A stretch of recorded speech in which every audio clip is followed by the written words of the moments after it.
Madam news শুনেছেন? কিন্তু স্টুডেন্টরা তো কম্পিউটার বেস আইএলটিএস ভয় পাচ্ছে। এটা কি পেপার বেস থেকেও কঠিন? 2026 জানুয়ারির 31 তারিখ থেকে পেপার বেসড আইএলটিএস সম্পূর্ণ বন্ধ হয়ে যাচ্ছে। তার মানে আমরা ফেব্রুয়ারির 1 তারিখ থেকে পেপার বেসড আইএলটিএস এর এক্সাম দিতে পারবো না। এই আপডেটটা তো হুট করে, যারা অলরেডি ফেব্রুয়ারি মান্থে রেজিস্ট্রেশন করে ফেলেছে তাদের কি হবে? এবং স্টুডেন্ট যদি চায় তাহলে তারা সম্পূর্ণ বিনামূল্যে পেপার বেসড আইএলটিএস থেকে সম্পূর্ণভাবে কম্পিউটার বেসডে ট্রান্সফার করতে পারবে। তো এটার ব্যাপারে কোনো প্যারা নেই। পেপার বেসড আইএলটিএস বেশ কিছু সুবিধা আছে।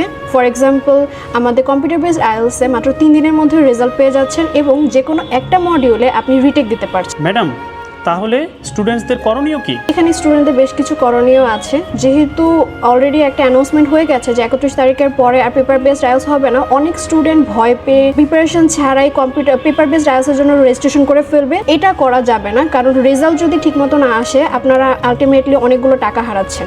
এটার জন্য করণীয়, স্টুডেন্টদের অবশ্যই টাইপিং স্পিডের জন্য প্র্যাকটিস করতে হবে এবং কেউ যদি মনে করে যে তাদের কম্পিউটার নেই বা অথবা ল্যাপটপ নেই, তাহলে আপনারা ইডিএলসি সেন্টারে চলে আসতে পারেন, যেখানে আপনারা কম্পিউটার বেসড আইএলটিএস এর জন্য প্রিপারেশন নিতে পারছেন।